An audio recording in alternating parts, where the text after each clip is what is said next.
Good afternoon. Thank you for joining us for the next installment of our Speak Up Broward online series. Very excited to be with you this afternoon to talk a little bit about the subject of equity.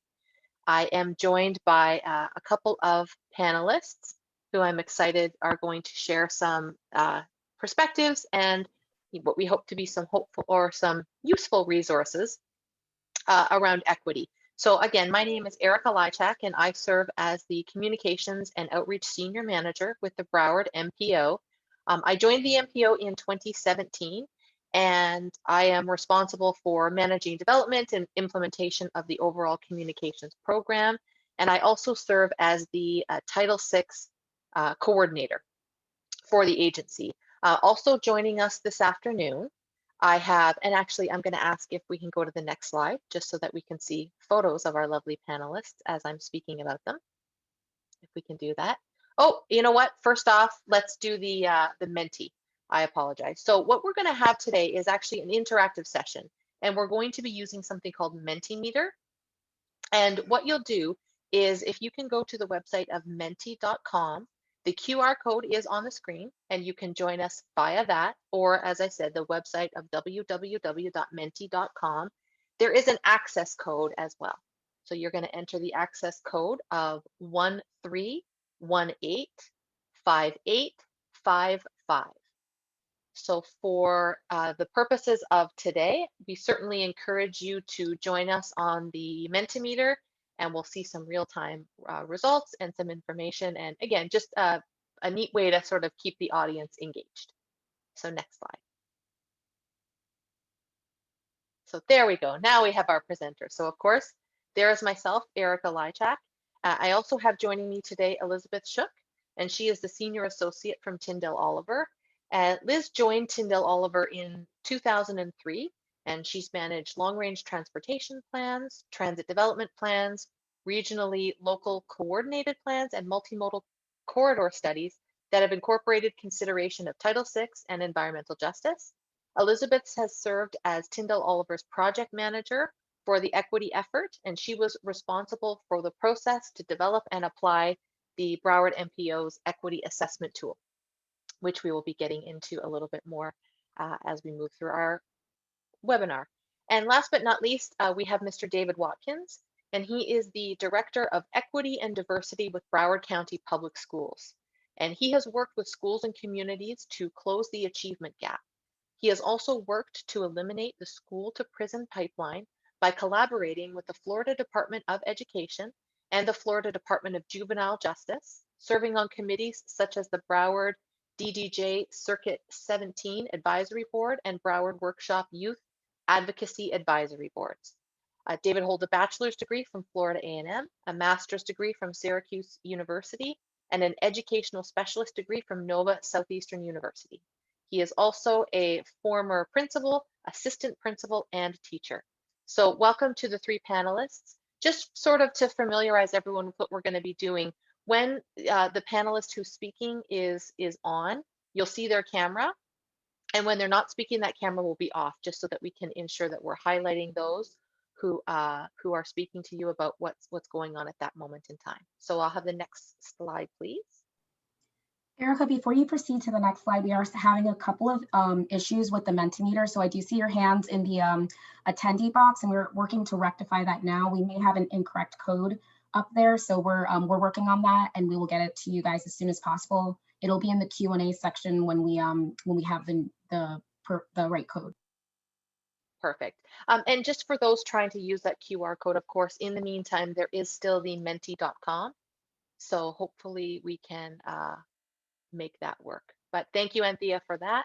And we'll certainly keep everyone in the loop as we move forward. So I'm not sure if we'll be able to go to the next slide because I believe it's a Mentee Meter question, but let's see if we can go to the next slide.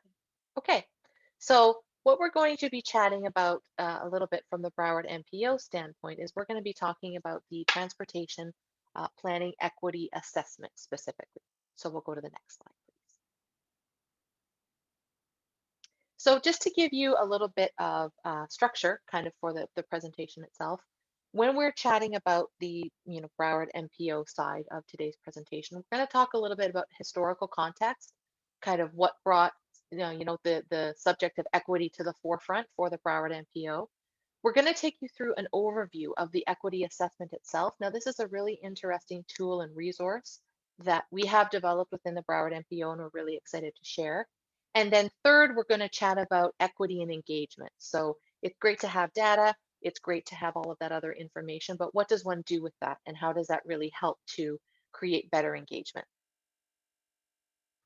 So we'll go to the next slide, please. So I am seeing a message here that we have a different code. So if you have logged in to mentee.com, you can use the code 69930878. Perfect. And I see someone has already done that. Wonderful. So we're asking you to identify as, and there's different categories available. This, of course, only answer if you feel comfortable, but this will just kind of give us a sense of the audience and kind of who we have listening and who we have joining us today. Okay, so I see we've got an interesting mix. We've got minority, disability, from lower income, LGBTQ. We don't have anyone 65 plus as of yet, but that's okay. None of the above. And it looks like we have about 17 or so responses. So we'll just give that just another minute or two. Thank you to all of you who are participating. We certainly appreciate that. And it, as I said, is a way to keep us all kind of engaged and just an interactive. Oh, there we go. I see someone's popped up from the older adult demographic there. That's wonderful. Perfect. So it looks like we've got a really good kind of interesting mix of people joining us today. So thank you for that. And, kind of those numbers can still continue to roll in, but we'll move to the next slide if we can, please. So here's a second question that we have. So I think equity should be a key input in making decisions about Broward County's transportation system. So transportation system, road, transit, bicycle, and pedestrian. So again, feel free to get those answers in. Oh, we've got 7, 8 strongly agree. That's wonderful. 10, even more.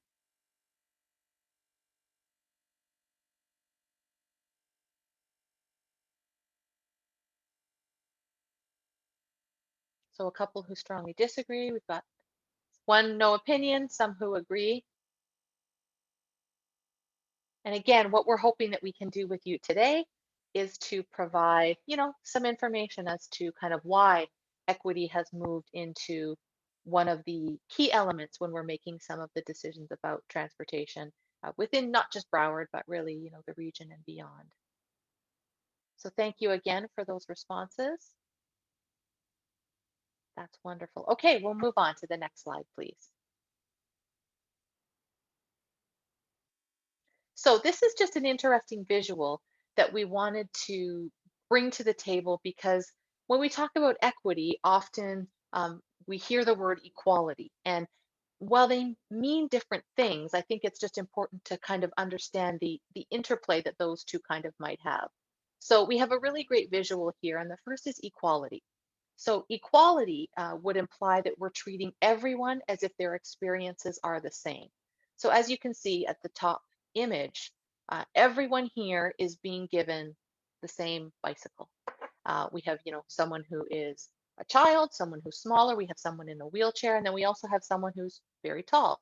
And as you can see, it isn't the sense that providing the same thing to everyone is necessarily perhaps the best and is going to serve everyone in the best way possible. So that's why we look at equity. So rather than equality, we look at equity, and that focuses on providing the same opportunities for the advancements of all individuals. So as you can see in the second image, the child gets a smaller bicycle, the older adult gets a larger bicycle, and then of course someone who needs accommodations gets a specially designed bicycle. So that's really what we're talking about. So just kind of keep that visual in mind as we move through the presentation.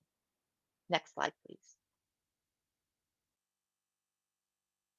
Now, when we talk about equity in transportation, we've provided just a little bit of a visual here, and I just want to take you through kind of a couple of points. So when we talk about transportation planning, the decisions have significant impacts on equity, and the quality of available transportation choices directly impacts a lot of things. It impacts job access and economic prosperity, social opportunities, access to healthcare and recreation, and even proximity to housing choices. And something else that's really important to consider is that transportation expenses can be a high share of household expenses. And keeping that in mind, the interplay between, financial and transportation. And then, of course, there's related decisions that affect housing, land values, and jobs. So as you can see from this diagram, you have all of these other elements that really overlap, intersect, and engage with transportation. Next slide, please. So we're going to head to another Mentee Meter question. So please feel free to leave us with those responses. So do you feel that your opportunities are limited by your access to a mode of transportation? So here we have no, we have yes, job opportunities, yes, healthcare, yes, social, housing, or other opportunities. Okay, so we've got a couple who say housing. We have some job opportunities, healthcare. We'll give a few more minutes for some additional responses.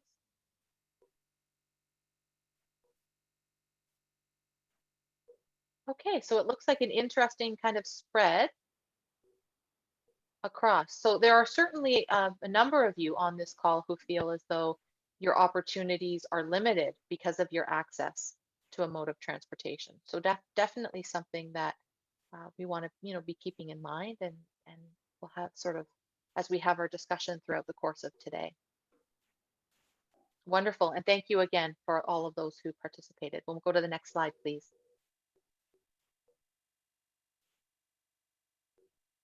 All right. Now, one thing that we wanted to chat about, and actually at this point, I'm going to hand it over to Elizabeth Shook, and she's going to take us through some of the historical context around equity. So go ahead, Elizabeth. Thanks. Thanks, Erica. Sure. So before we get into the details of the Broward MPO's equity assessment, for some context, any organization or agency that receives federal funds, such as the Broward MPO, is required to comply with the Title VI of the Civil Rights Act of 1964. This prohibits discrimination based on a person's race, national origin, or color in any federal funded activity, program, or service. And the MPO is required as a recipient of federal funds to prepare and update a Title VI program every 3 years and use this plan to help ensure that it's promoting fair and meaningful participation in transportation decision making. The Broward MPO is also guided by Executive Order 12898, which addresses environmental justice. Environmental justice seeks to ensure that government decision-making processes do not disproportionately burden low-income and minority populations. So Title VI and environmental justice both address non-discrimination of minorities and both address involvement of affected citizens and persons in the decision-making process. Title VI, however, is a federal statute or public law, and environmental justice is established under a presidential executive order. They both, as I mentioned, address minorities, but environmental justice also addresses low-income persons as well. Together, these work together to prohibit discrimination and mandate process for inclusive decision-making.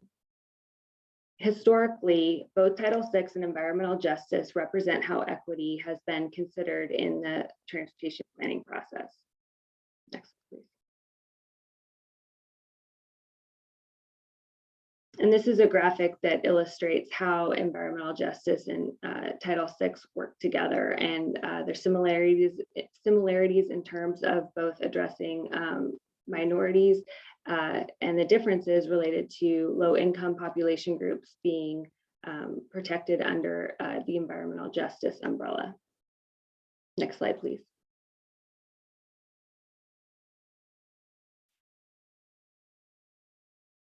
The scale of decision-making in transportation is wide, and equity considerations are definitely not a one-size-fits-all. So when many people think broadly about equity in transportation decision making, they're likely to picture large-scale construction projects with potentially adverse impacts for specific communities or population groups. A historical example that is being talked about a lot lately in the planning realm are the many highways that were built in the 1960s following the Federal Highway Act of 1956. These roads cut right through predominantly Black neighborhoods, especially in cities here in the South. They're segregated and displaced communities and caused effects that we still see and feel today. The picture on the left is actually an example of this occurring in Miami. The Overtown Expressway was constructed in the 1960s in an effort to connect downtown Miami to the suburbs and revive the downtown. However, it went through Overtown, which was the heart of Miami's Black community at the time, and it displaced tens of thousands of residents. Transportation equity must also be considered, however, in everyday planning decisions by many local agencies. For example, when a transit agency is evaluating which bus stops should be prioritized for new benches and shelters, care should be given to consider how equity could be incorporated into this decision-making process. So this includes understanding how investments have been made historically, where they should be prioritized for the future, and if there are certain transit routes that would benefit in these investments from an equity lens. For example, if there are routes that serve predominantly lower wage workers that are dependent on transit service for their jobs, care could be given to prioritize infrastructure improvements to ensure that these workers can get to and from work in a safe and comfortable manner, which also includes their time waiting at the bus stop. Next slide, please.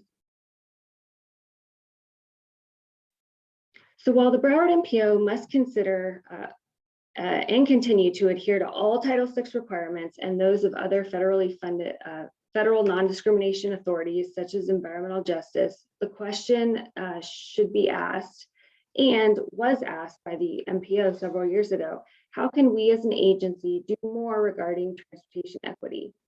The answer for the Broward MPO was to go above and beyond what's required and look to develop a comprehensive assessment process that will consistently consider and evaluate equity across all of its different plans and programs.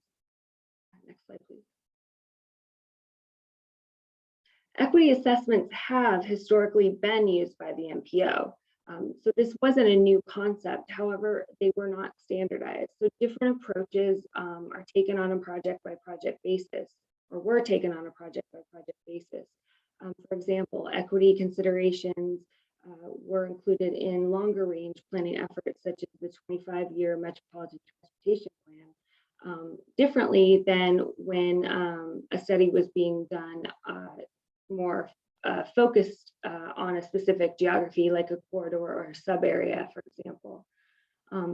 Public outreach is also common throughout all of the MPO's planning activities, and equity is considered in public outreach as well. So equity considerations for all of these different planning activities, as I mentioned, have taken many different approaches over the years by the Broward MPO. What this assessment sought to do is create a more standardized process for all of these different planning efforts. Next slide, please. This slide summarizes the 6 objectives of the equity assessment process. These were very, very critical in driving the formation of the methodology to achieve the desired outcome of a comprehensive and consistent process across the MPO's different planning activities and programs. Next slide, please. So developing the equity assessment process included 4 steps. The first step was to conduct a comprehensive peer review to understand if any similar processes had been both developed and applied, so that's a key, by other transportation planning agencies to the scale that the Broward MPO was looking to do. Through this research, which was done around 2017, We confirmed at the time that what the Broward MPO was trying to achieve was really a new best practice approach. The second step was to develop the actual equity assessment methodology and then apply the methodology across the different plans and programs. And then the last step was to evaluate the results. Next slide, please. One of the most important decisions when developing the methodology was how we were going to define equity areas. And this was very important because this definition is woven throughout all elements of the broader assessment process. In the best practice review, we found several examples of transportation planning agencies that at the time had undertaken a similar quantitative process and approach to defining equity. I think we're seeing more and more of those today, but again, back in 2017, when we first embarked on this, there were far fewer. However, what we did see was that there was a range of ways that agencies were defining and considering equity. On the narrow end of the scale, we observed agencies that only looked at specific indicators related to Title VI, so race, national origin, and language. There were also agencies that defined equity in a much broader context, and we found a couple of agencies that had used 15 to 20 or more demographic indicators in how that they defined equity and an equity area. In the end, the Broward MPO's methodology settled on including 7 indicators at this time. And these were specifically selected as they tie directly to Title VI or are covered under a broader non-discriminatory umbrella of the federal government. And an example of this, in addition to environmental justice, which I mentioned before, is the American with Disabilities Act. And so what this definition allows for is that as new federal guidance and legislation and regulations are expanded to include and protect different population groups, the MPO can fold those demographic indicators into their process as well by this definition. Next slide, please. The assessment process calculates a composite equity score based on selected demographic indicators. This process is entirely quantitative and is driven by statistical analyses of the selected variables. What this does is it eliminates any potential implicit user bias that could affect the outcomes. The methodology was also designed to be very flexible in that the 7 indicators prior slide can all be turned on to provide a composite equity score. They can also be turned off, and we can examine the statistical analysis of each individual indicator for a block group or a census tract, which is a collection of many block groups. Next slide, please. The output from the equity assessment tool is the equity map. I want to clarify that this map is not intended in any way to be used as a definitive identifier of environmental justice, Title VI, or other protected population groups. It is intended to be a guide and a conversation piece that, when coupled with qualitative measures and in particularly community and public outreach, really provides a way to promote conversations and discussions about equity during the planning process. Next slide, please. Use of the defined equity areas on that map have been integrated into the MPO's overall equity assessment process. This overall process is extremely comprehensive and, as I mentioned before, spans across the MPO's different plans and programs. And this process includes incorporating equity considerations early on, as early as possible, at the project concept level and in the long-range planning processes. Then work upwards through project development, which is, as projects get more refined, potential benefits and adverse impacts on a community can be, better understood, and equity becomes a very critical part of that decision-making process. And lastly, the equity assessment process has also been woven into the project funding and implementation phases. So assessing equity early on and consistently throughout these different phases of planning allows the Broward MPO to better understand how equity has been historically considered in its processes, if the stated program or project objectives are being met, and whether any adjustments are needed moving forward in order to reach the intended goal and outcomes. There is a lot of detail that goes into this overall process. And today what we wanted to do was focus on one component of that, which is how the equity assessment process is used in relation to public engagement. Next slide, please. So as I wrap up, I just wanted to note that, earlier I mentioned public engagement is a common element throughout all phases of the Broward MPO's project planning, programming, and investment activities. So when we're considering equity and examining equity, starting early on is critical to understand the broader makeup of a community, needs, and the context behind helping to drive the planning decisions. As we work from there at a more conceptual, project level into project development and then eventual funding and implementation, public involvement becomes even more critical to ensure that equitable decision-making is occurring. As Erica will discuss next, the equity assessment process helps the Broward MPO to track and monitor outreach on several different levels. This is critical to evaluating and monitoring its effectiveness, and also for understanding where gaps are in outreach, and to do this early enough to be able to pivot and make changes in the decision-making process if necessary. Then I'll pass it back to Erica. Wonderful. Thank you, Liz. So as you can see, there was sort of a lot of data, a lot of analysis, and a lot of steps that really went into creating what we call the Title VI, or the Transportation Equity Assessment. If I could have the next slide, please. What I want to do is chat a little bit more now. We're going to get into the actual equity and public engagement. So we have all this data. We have this great resource that identifies demographics and looks at different communities. So kind of what do we do with that, and how do we turn that into something that's meaningful? So the first slide we have here is kind of where it started.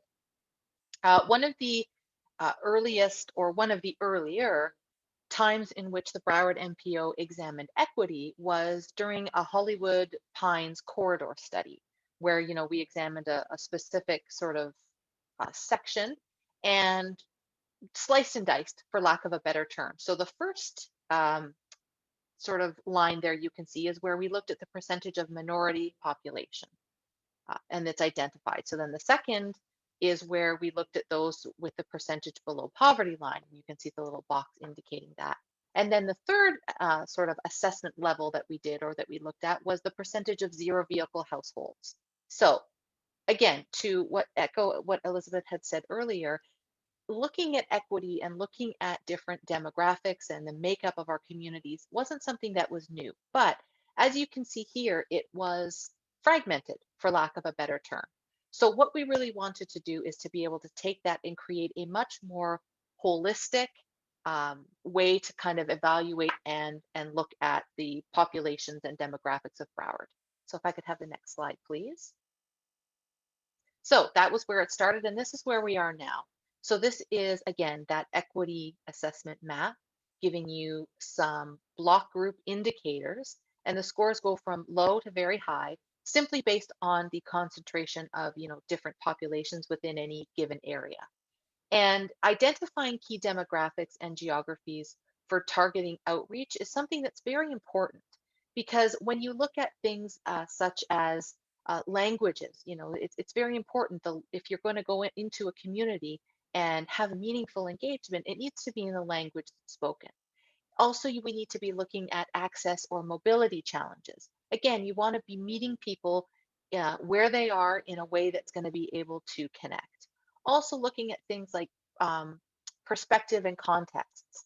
And something as well, even when we look at social or digital media targets, again, understanding that when you can identify the audiences, you're able to really craft a message that resonates. Now, one thing that is really important, and I do want to make note of, is that coordinating with community leaders and stakeholders is critical. This echoes what Elizabeth was saying earlier, is that the information is wonderful and it's great, but the information in and of itself is just that, it's information. It's connecting in with the community and ensuring that we're matching the wants and needs with with the community that we're trying to meet with. So the next slide, please. So now when we look at, this is the same map, but what we've actually done is done an overlay, or the Broward MPO, I should say, has overlaid this with all of the areas in which we conducted public outreach or community engagement. And the little dots that you see are color coded based on the nature of, or the type of outreach that was done. But what we really want to now be able to do is compare the outreach activities against the equity areas, or looking at this with specific demographic indicators, um, in mind, and in the forefront of our mind. So we looked at, one example would be comparing the outreach activities in minority and limited English proficiency, or LEP, households. It also helps us to address Title VI requirements. But one thing I would say, and this is the really, I think, key takeaway from an exercise like this, is it's very important for us to track the places and communities we have engaged with, but it's arguably almost more important that we identify where we have not been, because this is really what helps to ensure that the efforts that the Broward MPO, and by extension any of the transportation projects or impacts that are going to be seen in communities, are being brought to those communities, so that they're able to be involved and engaged in the very important transportation decision-making process. So next slide, please. So again, you're seeing the same map, but now what we've actually done is, now Speak Up Broward is, the avenue, or is, I should say, it's the public outreach arm of the Broward MPO. And what we have started to do is, we are in phase 3 of our Speak Up Broward efforts.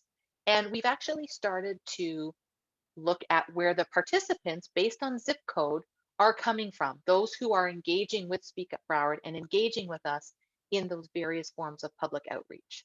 So we would monitor the reach of our specific programs, again, compared to those equity indicators, but the zip code helps us identify kind of the general area that people are living in or are residing in. And of course, this is just the beginning. We're really just kind of getting started with the tracking of the zip codes. And the beautiful thing with something like this is, because there are so many different indicators we can look at, there's so many different ways that we can really examine our outreach efforts, we can always change the strategy. If we find it's not working, there is built-in flexibility. So I'll have the next slide, please. So since we've been talking about zip codes and wanting to really make sure that we are getting a good sense of where the folks are who are engaging with Speak Up Broward, we would love for you to provide us with your zip code, again, on mentee.com. And if you wouldn't mind putting, I see some are coming in here. Again, helps us to really understand the reach and those who are engaging with us.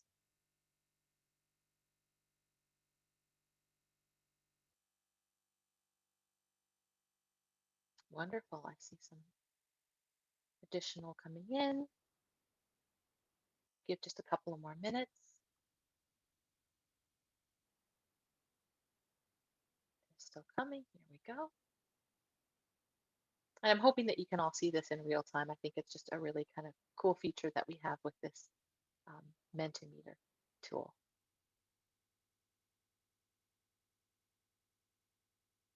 So we'll wait for just a couple of more responses, just to really give us a good sense of where you are all located, where you're joining us from.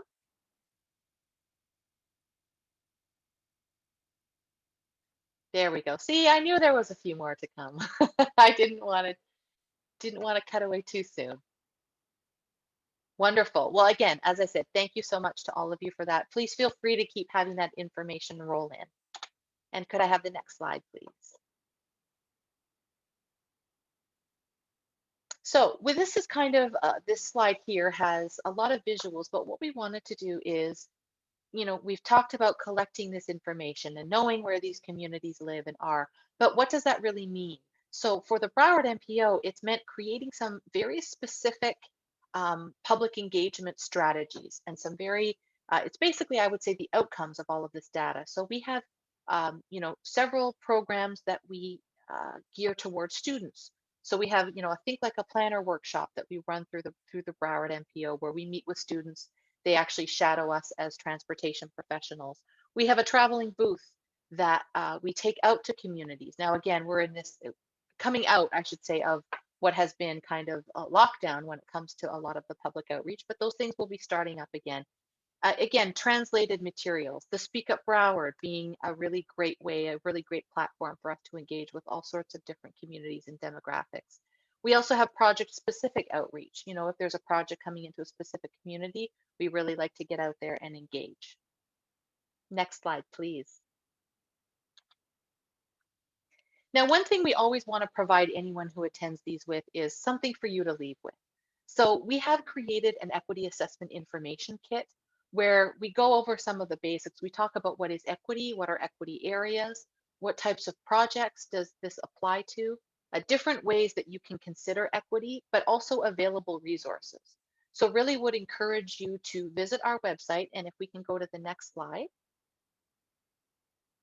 We do want to be talking about resources. So on the Broward MPO webpage, there is a resources tab, and you'll find the transportation equity assessment link there. So again, not only have we provided some frequently asked questions and a resource kit, we have a methodology report that you can look through. And something else that's really cool, and I won't necessarily get into it because I do want to make sure that we leave time for Mr. Watkins, is there is an interactive map where you don't just have to look at the static version, you can actually peel away some of those layers and you can look at things specifically if you just want to know limited English populations or those with a disability. Again, another level of analysis for you to use that information in a way that's going to be valuable to you.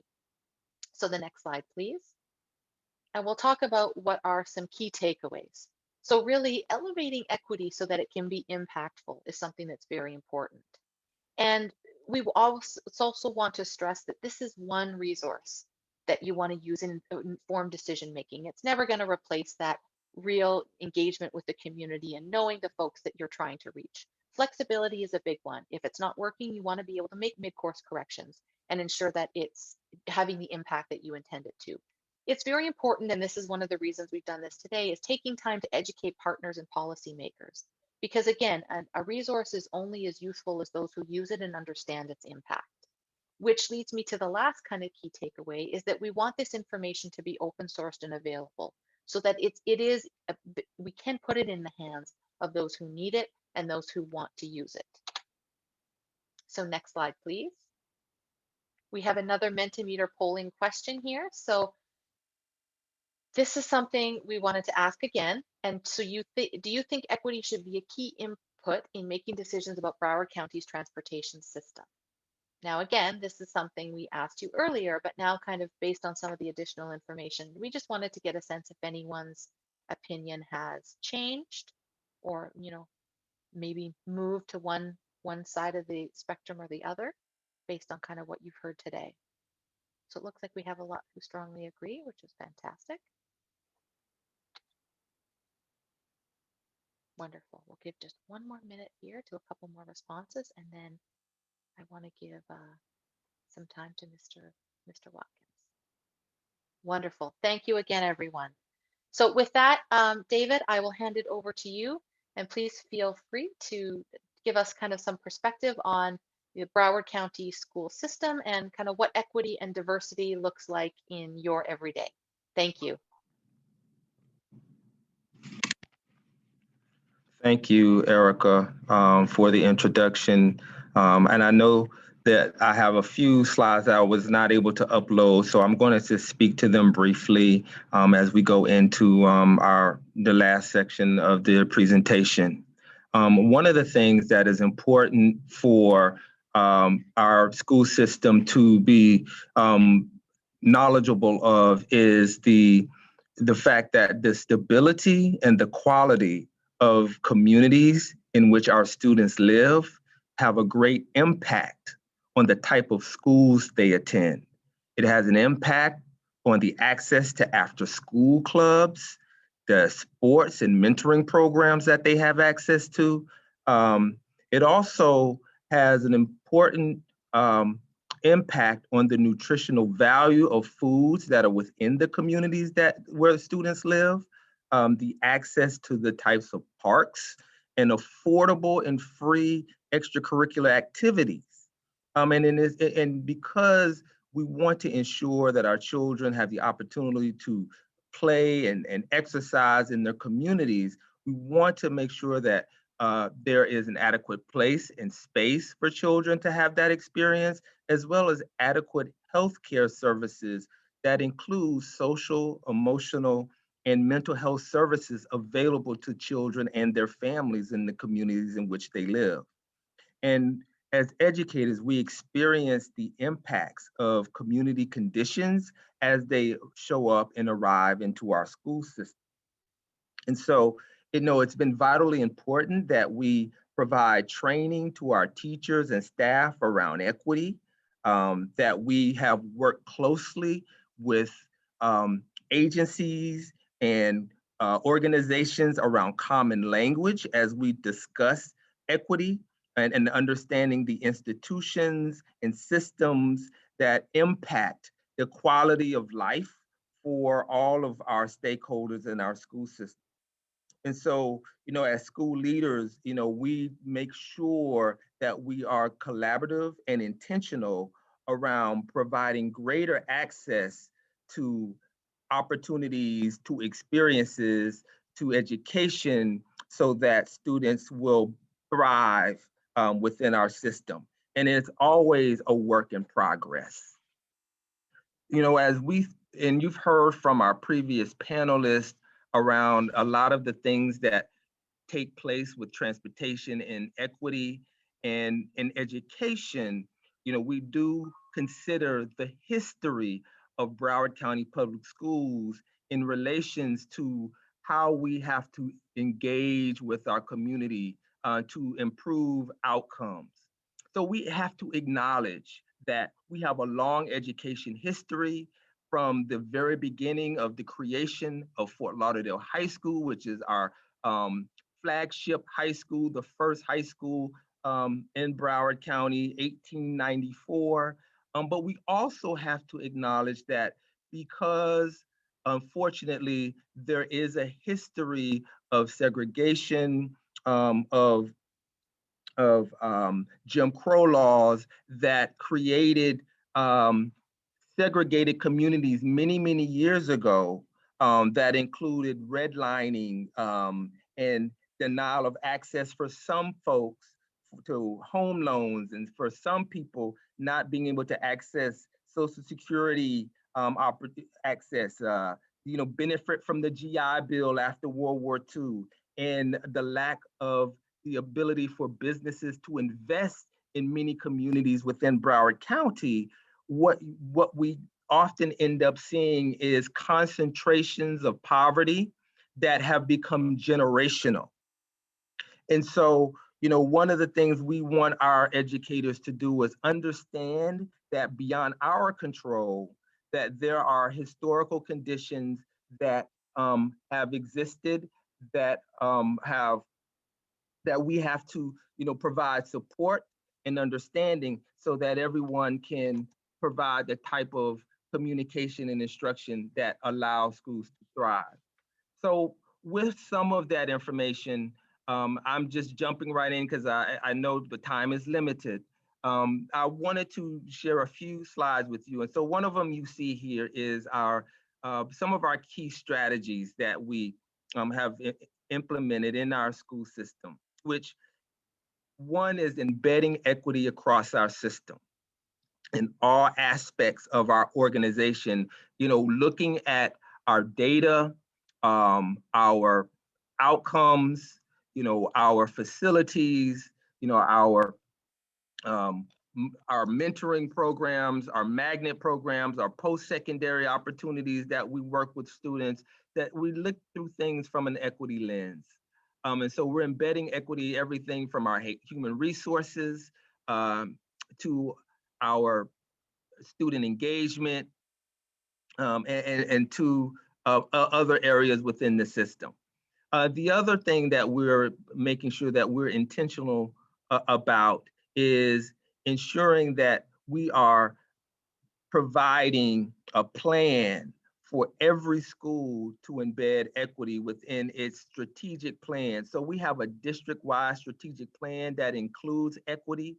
And we also have school-based plans that are part of what's called a school improvement plan. And we've embedded equity plans as part of that school improvement plan so that we are paying attention to outcomes that might, in which maybe a subgroup of students with disabilities might need to be supported.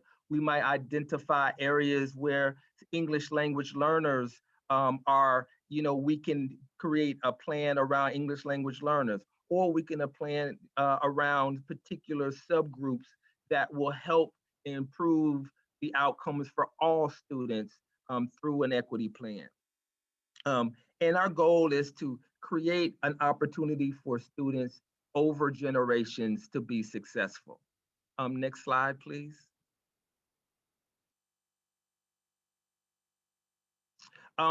So in student community and engagement, we've implemented a number of student-centered initiatives where we have attempted to give voice to students. So students have initiated a number of activities in which they were looking at opportunities to talk about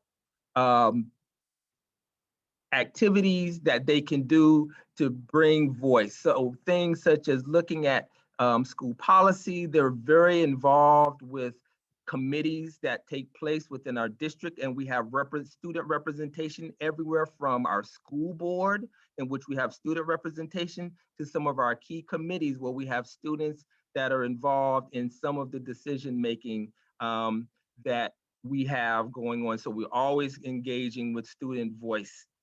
We have a Young Voices Matter student forum in which students initiate and lead the conversations with students across the district.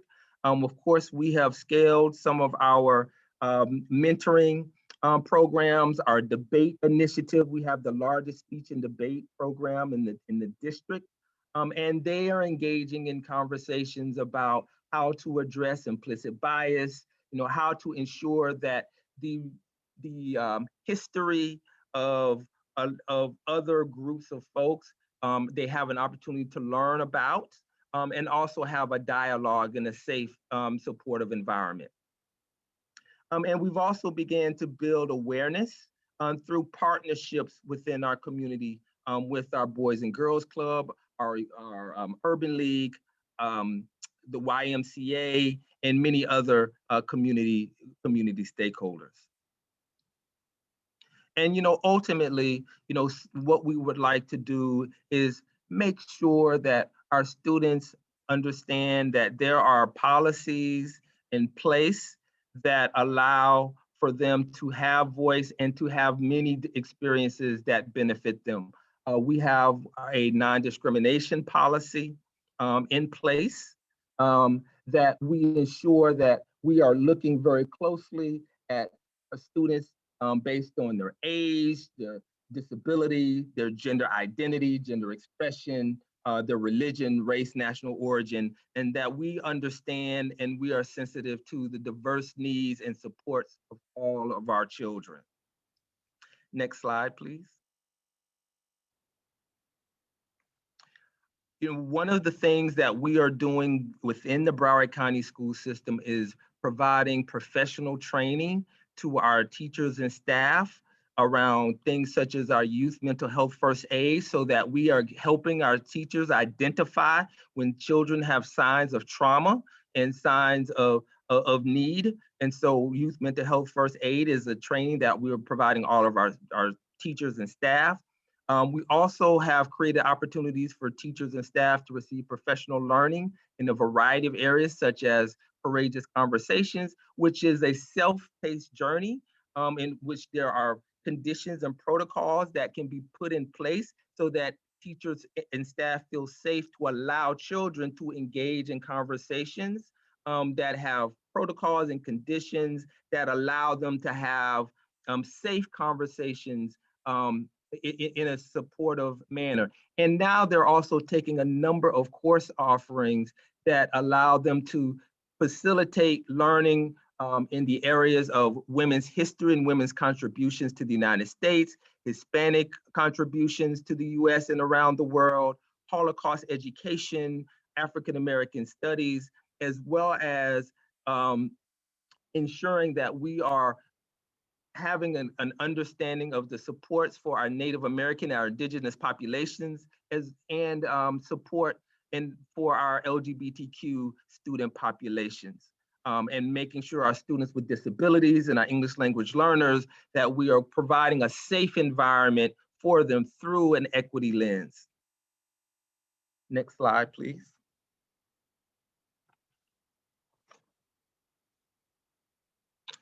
And so we understand that we have partnered with our juvenile justice system, our support social service agencies to provide resources, to provide wraparound services to some of our most fragile students, so that we can put some programming in place when we identify students that are struggling to cope, struggling to engage in school, so that they do not engage in negative behaviors or antisocial behaviors that could lead them into a pathway of involvement with law enforcement and juvenile justice. And we work very closely, and we try to work very closely with our law enforcement communities to have positive interaction with kids through having a number of panel discussions, mentoring collaborations through many of our signature mentoring programs, and providing more awareness through joint trainings around implicit bias and cultural competence. Next slide, please. And so, much of the work that we do in the Broward County school system is aligned to our state statutes and school board policies that are more than 20 years old, and in many cases, as old as 40 years old. So I share briefly about our non-discrimination policy that is in place. We also have what's called our diversity committee policy, which was established in the mid-90s around ensuring that we identified educational equity as a priority, diversity as a priority. And we've created a community committee called the Diversity Committee that holds the district accountable for many of the outcomes that were not equitable for many years. And that includes things such as textbooks and technology, student progression, advanced academics, athletics and extracurricular, discipline practices, the facilities, magnet and innovative programming. So for years, these policies have been in place, and we've only begun to provide some teeth to having community stakeholders involved in helping those decision-making. Of course, we have our state statutes regarding required instruction. So the state statute 1003.42 requires that we embed the teaching of African and African American history. We're required to embed women's history, Hispanic heritage, and Holocaust education as a required learning. And Governor DeSantis this year also signed an executive order requiring the teaching of the Ocoee voting riot, which some refer to as the Ocoee voting massacre, as an example of some of the priorities that at the state level to embed required instruction into our system.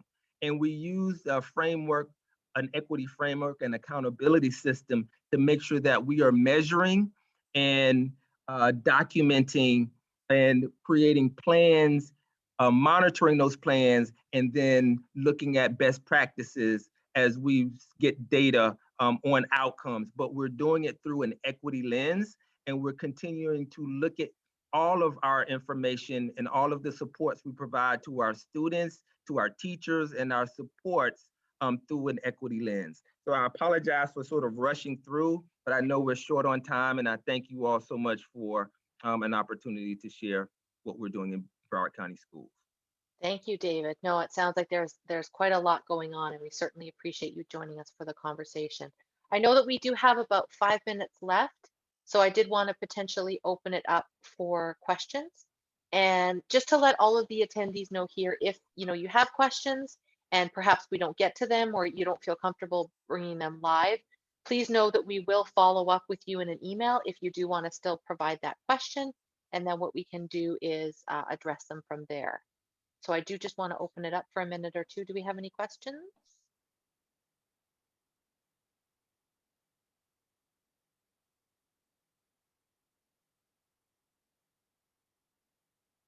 Okay, so maybe one question here. So outside of outreach, can you provide an example as to how the equity assessment has been applied in other MPO planning activities? Liz, I don't know, do you want to touch on that maybe just quickly in regards to kind of how that's built out outside of just outreach? Sure.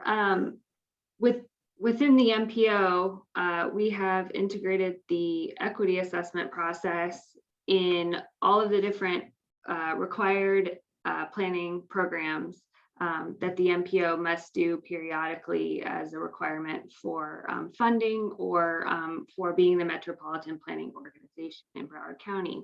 This includes integrating equity considerations through multiple layers of the process that develops the 25-year Metropolitan Transportation Plan, which is really the countywide strategic vision for the multimodal transportation system in Broward County. It looks at transit, roads, bike and ped modes of transportation. And so equity was integrated, as I mentioned, throughout several different levels of that.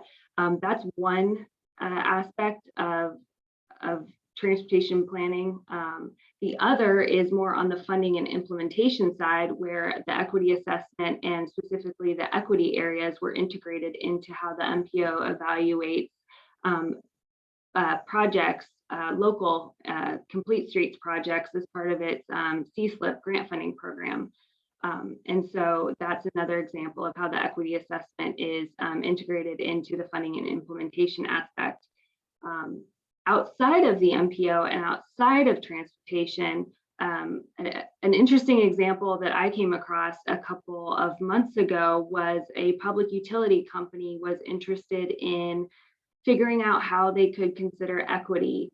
They're not required to really look at equity as part of their decision-making processes, but felt that they really needed to get an idea of how they could even do that. And so we had conversations about using the equity assessment tool or a similar process that the Broward MPO has made available as a resource in understanding the equity context of the communities in their around their existing utility infrastructure, and then looking at the communities where they're thinking about building future infrastructure to really have an understanding of the demographics and the backgrounds of the community, and really have this tool that they can then form the appropriate level and course of outreach to engage the community and have these really necessary conversations when we're talking about, larger infrastructure projects. So that was a non-transportation example that I think is interesting, because it's not one that I had, really thought of before. Absolutely. Thank you for that. Yeah, a utility company, you don't often maybe make that connection. So one last quick question I do just want to answer here. It says, what was the biggest challenge in developing the equity assessment? So I think the short and sweet answer is just the fact that it hadn't really been done anywhere.